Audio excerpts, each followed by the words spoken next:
Corona తర్వాత ఎన్నో ఆటుపోట్లు ఎదుర్కొన్న సాఫ్ట్వేర్ రంగం ఇప్పుడిప్పుడే కోలుకుంటోంది. కరోనా సమయంలో అవసరానికి మించి ఉద్యోగుల్ని రిక్రూట్ చేసుకున్న తర్వాత ప్రాజెక్టులు లేకపోవడంతో చాలా మందిని తొలగించాయి. అంతేకాక కొన్ని కంపెనీలు రిక్రూట్మెంట్ ను కూడా నిలిపివేశాయి. ఆర్థిక భారాన్ని మోయలేక పలు స్టార్టప్లు కంపెనీలను మూసేశాయి. అయితే ఎన్నో ఆటుపోట్లున్న టెక్ రంగం మాత్రం దూసుకుపోతున్నట్టు నాస్కామ్ అంచనా వేసింది.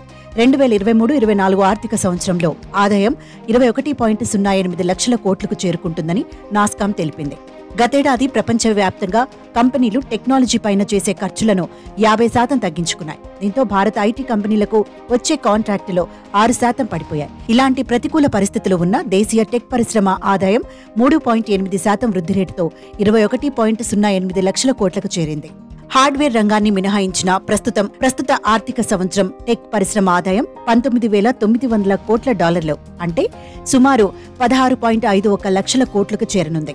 ఈ ఆర్థిక సంవత్సరం దేశీయ కంపెనీల నుంచి లభించే ఆదాయమే 5.9% పెరిగి $5,440 కోట్ల చేరుతుందని నాస్కామ్ అంచనా వేస్తోంది.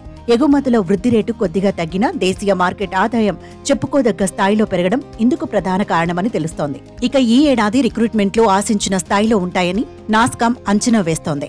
అమెరికా, యూరప్ ఆర్థిక కష్టాల్లో ఉండటంతో భారత్కు వచ్చే ప్రాజెక్టులు తగ్గిపోయాయి. దీంతో కంపెనీలు ప్లేస్మెంట్లను నిలిపివేశాయి. ఉన్న ఉద్యోగులకే ట్రైనింగ్ ఇచ్చి నెట్టుకొస్తున్నాయి. ఇన్ని సమస్యలున్నా ఈ ఆర్థిక సంవత్సరం దేశీయ టెక్ కంపెనీలు 60,000 మంది ఉద్యోగులను తీసుకుంటాయని నాస్కామ్ అంచనా వేస్తోంది.